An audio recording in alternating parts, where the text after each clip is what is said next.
বন্ধুরা এখনও যারা আমার চ্যানেলটিকে সাবস্ক্রাইব করেননি করে ফেলুন এবং বেল বাটন প্রেস করুন, তাহলে আমার নিত্য নতুন আপডেটগুলো সবার আগে পাবেন এবং আমার ভিডিওগুলো দেখে অবশ্যই লাইক এবং কমেন্ট করবেন। আর আপনাদের যদি কোনো প্রশ্ন থাকে বা আপনাদের যদি কোনো বিষয়ে কৌতূহল থাকে অবশ্যই কমেন্ট বক্সে আমাকে জানিয়ে দিন। আর বন্ধুরা আপনাদের জন্য এই ঈদে আমার থাকবে বিশেষ গিভওয়ে। তো সবাই তো গিভওয়ে দিচ্ছে, গিফট দিচ্ছে, এটা দিচ্ছে ওটা দিচ্ছে। আসলে বন্ধুরা আমার গিভওয়েটা হবে একটু ব্যতিক্রম। আপনারা যারা আমার কমেন্ট করবেন এবং আমাকে উৎসাহমূলক কমেন্ট বেশি দিবেন, তাদের ভিতর থেকে আমি লটারির মাধ্যমে সম্পূর্ণ অনেস্টলি আমি লটারির মাধ্যমে একজনের সাথে এই ঈদে আমি করব দেখা সাক্ষাৎ, তার সাথে চা খাবো। আমার সেই একজন প্রিয় সাবস্ক্রাইবারটা কে হবেন তা ডিপেন্ড করছে আপনাদের উপর। আপনারা সবাই অবশ্যই কমেন্ট করবেন, অবশ্যই আমাকে উৎসাহ যোগাবেন। আসসালামু আলাইকুম, পবিত্র মাহে রমজানের শুভেচ্ছা এবং অগ্রিম ঈদ মোবারক। আমি নাবিদ ইস্তাক তরু, আমি চকলেট বাইকার। আজকে আমি আপনাদের জন্য খুবই গুরুত্বপূর্ণ একটি বিষয় নিয়ে আলোচনা করব, সেটা হচ্ছে হেলমেট। বন্ধুরা আমরা যারা বাইকার, আমরা যারা বাইক চালাই, আমাদের জীবনের নিরাপত্তার জন্য হেলমেট খুবই গুরুত্বপূর্ণ একটি টপিকস। আমরা যদি হেলমেট ছাড়া বাইক চালাই তাহলে কিন্তু আমাদের অ্যাক্সিডেন্টের কারণে আমাদের মৃত্যু ঘটে যাওয়ার সম্ভাবনা খুবই বেশি এবং যেটা 99% বলা যায়। আমাদের বাংলাদেশে যে অ্যাক্সিডেন্টগুলো হচ্ছে ম্যাক্সিমামই কিন্তু হেলমেটের কারণে হচ্ছে। প্রতিদিনই কোথাও না কোথাও কোনো জায়গায় অ্যাক্সিডেন্ট হচ্ছে এবং সেই অ্যাক্সিডেন্টের কারণে অনেক মানুষ মারা যাচ্ছে। খোঁজখবর নিয়ে জানা যায় এই মারা যাওয়ার অন্যতম বড় কারণ হচ্ছে হেলমেট। বিশেষ করে মফস্বলে এবং গ্রাম অঞ্চলে সহজে কাউকে হেলমেট পরতে দেখা যায় না।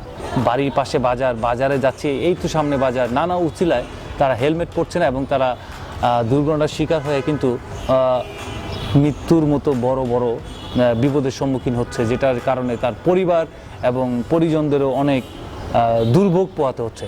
বন্ধুরা যাই হোক, আমি আজ যে হেলমেটটি নিয়ে আলোচনা করব সেটার নাম হচ্ছে বিলমুলা। বন্ধুরা এই বিলমুলা হেলমেটটি আমি দীর্ঘ 6 মাস ব্যবহার করেছি। সরি বন্ধুরা, আমার হাতে তো একটা হেলমেট থাকা উচিত। 1 মিনিট, আমি হেলমেটটি নিয়ে আসছি।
এই হচ্ছে বিলমুলা। বন্ধুরা এই বিলমুলা হেলমেটটি আমি দীর্ঘ 6 মাস ব্যবহার করেছি। যদি কিলোমিটার হিসেবে কাউন্ট করি তারপরও এটা প্রায় আমি 25,000 কিলোমিটার এই হেলমেটটি পরে বাইক রাইড করেছি। যাই হোক বন্ধুরা, বিলমুলা বাংলাদেশে একটি মোটামুটি নতুন একটি ব্র্যান্ড বলা যায়, বাট বিশ্ববাজারে এই হেলমেটটি দীর্ঘদিন ধরেই চলে আসছে। বিশেষ করে থাইল্যান্ডের নাম্বার 1 ব্র্যান্ড হচ্ছে এই বিলমুলা। থাইল্যান্ডের AMR কোম্পানি এই বিলমুলা হেলমেটটি বানিয়ে থাকে। যাই হোক বন্ধুরা, আমি এই হেলমেটের ভালো মন্দ দিকগুলো এখন তুলে ধরবো। বন্ধুরা সবসময় আমি এই তিতা অনুভূতিটাই আগে বলার চেষ্টা করি। আজকেও ঠিক এই হেলমেট ব্যবহার করার অভিজ্ঞতার তিতা অনুভূতি আজ আমি প্রথমেই শুরু করছি। বন্ধুরা হেলমেটটি ব্যবহার করার সবচেয়ে তিতা অনুভূতি হচ্ছে এর ভাইজরটি নর্মাল সিজনে যথেষ্ট ক্লিয়ার শার্প ভিউ থাকা সত্ত্বেও হেলমেটটি শীতকালে বা ঠান্ডার দিনে এর ভাইজরের অবস্থা খুবই করুণ হয়ে যায়। খুব অল্পতেই ভাইজরটি ঘোলা হয়ে যায়, যার ফলে রাইডিং করার সময় খুবই সমস্যার সম্মুখীন হতে হয়, বিশেষ করে রাতে। বন্ধুরা, আমি একটি ট্যুর দিয়েছিলাম আমার বন্ধুদের সাথে, সেটা হচ্ছে ডিম পাহাড়। তারপর আমি ওইখান থেকে কিউকার্ডং গিয়েছিলাম। তো কিউকার্ডং যাওয়ার পথে আমাদের খুবই ঘন কুয়াশার সম্মুখীন হতে হয়। তখন আমার অবস্থা সবচাইতে নাকাল অবস্থা ছিল। আমি রাইড করতে পারছিলাম না, বাট সময়ের প্রয়োজনীয়তার কারণে আমাকে রাইড করতে হচ্ছিল এবং যে কোনো সময় ঘটে যেতে পারতো বড় ধরনের কোনো বিপদ বা বড় ধরনের কোনো দুর্ঘটনা। যাই হোক বন্ধুরা, আমি এই বিলমোলা হেলমেটগুলোর ভাইজন নিয়ে খুবই হতাশ।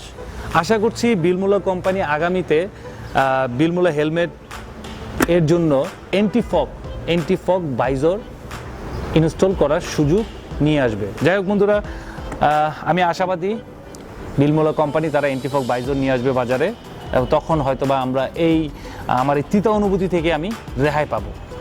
যাই হোক বন্ধুরা, এবার আমি বলবো আমার এই হেলমেটটি ব্যবহার করার ভালো অনুভূতি নিয়ে, মানে মিঠা অনুভূতি। বন্ধুরা, এই হেলমেটটি দিয়ে আমি বেশ কিছু বড় বড় ট্যুর দিয়েছি। যেমন বাংলাদেশে হাইস্ট পিক পয়েন্ট কিউকার্ডং ট্যুর দিয়েছি এই হেলমেটটি পরে, এবং কিছুদিন আগে যে ট্যুরটি কমপ্লিট করলাম সেটা হচ্ছে টেকনাফ টু তেঁতুলিয়া, প্রায় 1000 কিলোমিটার 21 ঘন্টা 30 মিনিটে কমপ্লিট করেছি এই হেলমেটটি ব্যবহার করে। যাই হোক বন্ধুরা, এই হেলমেটের যে বিষয়গুলো আমার কাছে সবচেয়ে বেশি ভালো লেগেছে সেগুলো আমি এখন বলবো। সেটা হচ্ছে, প্রথমে হচ্ছে প্যাডিং। বাংলাদেশে বেশ কিছু ভালো ব্র্যান্ডের হেলমেট দেখা যায় প্যাডিং এতটাই বেশি হার্ড, এতটাই বেশি যে আপনি একটি সামান্য চুইংগাম যে খাবেন সেটারও সুযোগ নেই। একদম পুরো এইভাবে আপনার মুখ চেপে ধরবে, যার কারণে আপনি একটা চুইংগাম চাপাবেন তাহলে দেখা যাবে যে আপনার ভিতরে গালের মাংস কেটে যাচ্ছে। তো এটা খুবই বিব্রতকর। বাট বিলমোলায় আমি এই ধরনের কোনো সমস্যা পাইনি। যথেষ্ট টাইট বাট খুবই কমফোর্ট, এবং এর প্যাডিংগুলো খুবই মসৃণ। আপনার গালে এবং আপনার ত্বকে তেমন কোনো আঘাত তৈরি করবে না। খুবই আরামদায়কভাবে আপনি এটি চালাবেন। এর প্রমাণ পেয়েছি লাস্ট যে 1000 কিলোমিটার প্লাস ট্যুর দিয়েছে 21.30 ঘন্টায় টেকনাফ টু তেঁতুলিয়া, 21 ঘন্টা 30 মিনিটে যে ট্যুরটি দিয়েছে লাস্ট টেকনাফ টু তেঁতুলিয়া, তখন আমার বিশ্বাস করুন হেলমেট জড়িত কোনো সমস্যা আমি অনুভব করিনি। আমার কাছে খুবই ভালো লেগেছে, এবং হেলমেটটিকে মনে হয়েছে যে আমার সফলতার আরেকটি মানে পাওয়ার, মানে এতটাই ভালো লেগেছে, এতটাই কমফোর্ট ফিল হচ্ছে, যার কারণে এই হেলমেটটার রিভিউ কবে দিব আপনাদেরকে, কবে জানাবো, এটার জন্য ওয়েট করছিলাম। তারপর বন্ধুরা হচ্ছে শেল। বন্ধুরা, হেলমেটের খুবই গুরুত্বপূর্ণ অংশ হচ্ছে এই শেল। যদিও হেলমেটে নিয়ে আমি এখন পর্যন্ত কোনো অ্যাক্সিডেন্ট করিনি, কোনো অ্যাক্সিডেন্ট বলতে কি, আমরা ডিম পাহাড় থেকে যখন আমরা কিউকার্ডং যাই তখন আমরা বেশ কয়েকবার পড়েছি, ওটা বালুর ভিতরে পড়েছি কিংবা মাটির ভিতরে পড়েছি। আসলে ওইখানে ওইভাবে ভয়াবহভাবে আমরা পড়িনি, এবং এছাড়া কোনো বাইকিং অ্যাক্সিডেন্ট করিনি, যার ফলে শেল আসলে অ্যাক্সিডেন্ট করলে বোঝা যায় শেলটা কতটুকু আসলে ওই রকম অ্যাক্সিডেন্ট চাইও না, যার মাধ্যমে হেলমেটের শেলের কত স্থায়িত্ব বা কত ঘনত্ব বা কতটুকু মজবুত প্রমাণ পাবে, এটা কখনোই চাই না। এখন আমার এই বিলমোলা ইসি সার্টিফাইড হেলমেটটিকে একটি বিশাল বড় হামার দিয়ে, যার ওজন হচ্ছে 16 পাউন্ড অর্থাৎ 10 কেজি পাউন্ডের এই হামারটি দিয়ে আমার হেলমেটে এখন আঘাত করে দেখবো হেলমেটটি আসলে কতটুকু মজবুত। কাকা, আপনি তো এই বাড়িঘর ভাঙেন, তো আমার আজকে এই হেলমেটটা বাড়ি মেরে আঘাত করে আসলে আমি দেখতে চাই হেলমেটটা কতটুকু মজবুত। এত সুন্দর হেলমেটটা কি ভাঙার দরকার আছে? আমি বাড়িঘর ভাঙ্গি, এটা ঠিক আছে, কিন্তু হেলমেটটা তো খুব সুন্দর, এটা যত্ন করে রাখেন। আসলে কাকা যে কথা বললো আমার পক্ষে হেলমেটটা এইভাবে জাজমেন্ট করা ঠিক হচ্ছে না বলে মনে হলো। মুরব্বীদের কথা আসলে ফলে, মুরব্বীদের কথা অনেক গুরুত্বপূর্ণ। হেলমেটটি ইসি সার্টিফাইড, এটাই বিশ্বাস থাকা উচিত, এবং এই ধরনের ভয়ঙ্কর পরীক্ষামূলক না যাওয়াটাই, একজন ব্যবহারকারীকে এই ধরনের পরীক্ষায় না যাওয়াটাই সবচেয়ে ভালো। কাকা, আপনাকে অনেক ধন্যবাদ, আর দোয়া করবেন কাকা। আচ্ছা ঠিক আছে, আল্লাহ হাফেজ। সাধারণ হেলমেট ব্যবহারকারী, তাই বন্ধুরা আমি হেলমেটটি ভাঙার ট্রাই করলাম না বা জাজমেন্টের ট্রাই করলাম না। আসলে যদি কখনো কোম্পানি থেকে যদি স্পন্সর পাই তখন হয়তোবা এই ধরনের পরীক্ষা করা যাবে। বাট একজন এখন সাধারণ ব্যবহারকারী, এই হেলমেটটা ভেঙে গেলে আমাকে আবার 5,999 টাকা দিয়ে আবার একটা হেলমেট কিনতে হবে। সো আমি সবাইকে ধন্যবাদ, সবাই এটাকে মজা হিসেবে দেখবেন। খুবই ভালো মনে হয়েছে এবং যথেষ্ট লাইট ওয়েট বলে মনে হয়েছে। বিভিন্ন ব্র্যান্ডে দেখা যায় যে আপনার হেলমেটগুলো অনেক ভারী হয়, মাথায় হেলমেট পরে থাকতে থাকতে একসময় ঘাড় ব্যথা করে বন্ধুরা। তবে আমি এই হেলমেটে এখন পর্যন্ত ঘাড় ব্যথা অনুভব করিনি, আমার কাছে যথেষ্ট হালকা এবং কমফোর্টেবল বলে মনে হচ্ছে। ওভারঅল বন্ধুরা, আমার এই বিলমোলা ব্যালোস হেলমেটটি আমার কাছে খুবই ভালো লেগেছে এবং আমি 100% স্যাটিসফাইড। এবং এই হেলমেটটি আমার ভালো লাগার পিছনে আরেকটি অন্যতম বড় কারণ হচ্ছে বন্ধুরা এর কালার। মানে এই কালারটি দেখলেই না মানে চোখের যে একটা সুখ অনুভূতি, মানে একটা যে ভালো লাগা, পেস্ট কালার, মানে ঠান্ডা, চোখটাই যেন ঠান্ডা হয়ে যায়। আর প্রচণ্ড গরমে তো চালিয়েছি, বিশেষ করে আমরা জানি কালো হেলমেট কিন্তু সূর্যের তাপটা বেশি টানে, যার কারণে কালো হেলমেটগুলি একটু গরম বেশি হয়। এটা পেস্ট কালার হওয়ার কারণে আমি খুবই কমফোর্টেবল, আমার কাছে মনে হয়েছে হেলমেটটি খুব কম গরম হতো। আরেকটি ভালো বিষয় হচ্ছে যেটা না বললেই নয়, এটা হচ্ছে আপনার ভেন্টিলেশন। এর ভেন্টিলেশন খুবই ভালো। আপনি যদি ভেন্টিলেশন খুলে রাখেন তাহলে আপনার হেলমেটে বাতাস যে প্রবেশ করছে আপনি সেটা অনুভব করতে পারবেন। আবার যদি অফ করে রাখেন তাহলে আপনার হেলমেটের ভিতরে সহজে কোনো বাতাস, মোট কথা বাতাস প্রবেশ করছে কিনা আপনি বুঝতে পারবেন না, মানে বাতাস প্রবেশ করছে না। বাংলাদেশের অনেক ভালো ভালো ব্র্যান্ডের হেলমেটে দেখা যায় যে ভেন্টিলেশনও যেমন ভালো তেমন ঠিক নয়েজও হয়। আসলে ভেন্টিলেশনের সাথে নয়েজটা হওয়াটাই স্বাভাবিক। যখন এটা আমি খুলে রাখবো তার মানে এর ভিতর দিয়ে বাতাস প্রবেশ করবে এবং খুবই শব্দ হবে, শব্দের মনে হবে যে অনেক অনেক কিছু হচ্ছে, কিন্তু এই হেলমেটে মোটামুটি বাতাস অনুভব করা যায়, কিন্তু শব্দের পরিমাণ বিভিন্ন ভালো ব্র্যান্ডের হেলমেট থেকেও যথেষ্ট কম। মানে রাইড করার জন্য খুবই সহনীয় মাত্রায় এর সাউন্ড হয়। আর এটা যদি ভেন্টিলেশন অফ করে রাখি তাহলে মোটামুটি আপনি সাউন্ড বা নয়েজ কিছুই পাবেন না, আপনার কাছে খুবই ভালো লাগবে, মনে হবে যে আপনি জাস্ট বাইক চালাচ্ছেন, বাইকের সাউন্ডে আপনি ফিল করবেন।